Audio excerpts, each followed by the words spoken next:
कहते हैं तो मेक फॉर इंडिया भी है, क्योंकि 125 करोड़ का देश है, इतना बड़ा मार्केट है। लेकिन स्टार्टअप का मतलब ये तो नहीं है कि हर किसी के पास $1 बिलियन का काम हो रहा है और 2000 लोग काम करें, जरूरी नहीं है।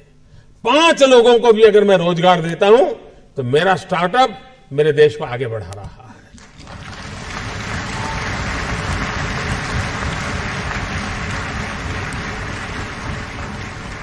एक साइकोलॉजिकल चेंज लाना है कि यूथ के दिमाग में जॉब सीकर की मानसिकता से उसको बाहर लाना है, वो जॉब क्रिएटर बने। और एक बार उसके दिमाग में आ गया कि मुझे आप नौजवानों के दिमाग से हो सकता है। और इसलिए मैं जब कहता हूं स्टार्टअप इंडिया तो मैं मान के चलता हूं स्टैंड अप इंडिया। इसके लिए मुझे अलग सोच करने की जरूरत नहीं है। जिस देश के पास 800 मिलियन 35 से कम आयु के नौजवान हो, जिस देश के नौजवानों के पास टैलेंट हो, हाथ में हुनर हो, अपरंपार सपने हो और पूरी दुनिया में अवकाश ही अवकाश हो, क्या नहीं हो सकता है। मानव जात के लिए चुनौती आवश्यक है, क्योंकि सरफरे लोग तो हैं जो तबाही करने पर तुले हुए हैं। लेकिन हम मानवता को बचा भी तो सकते हैं। हमारे पास इस प्रकार के लोग हैं।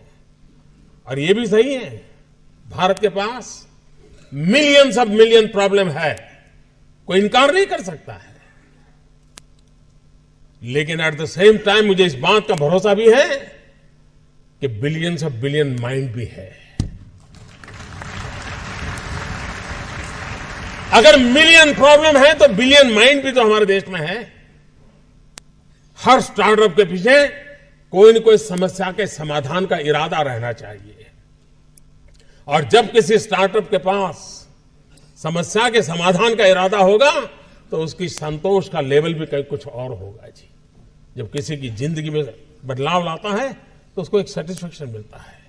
और इसलिए मैं वो कुछ करके दिखाऊं जिसमें मैं जॉब क्रिएटर बनूं, मैं वो कुछ करके दिखाऊं कि जिसके कारण किसी की जिंदगी में मैं काम आऊं, मैं वो कुछ करके दिखाऊं कि मेरे देश को एक कदम आगे ले जाने में मेरा भी कोई योगदान हो।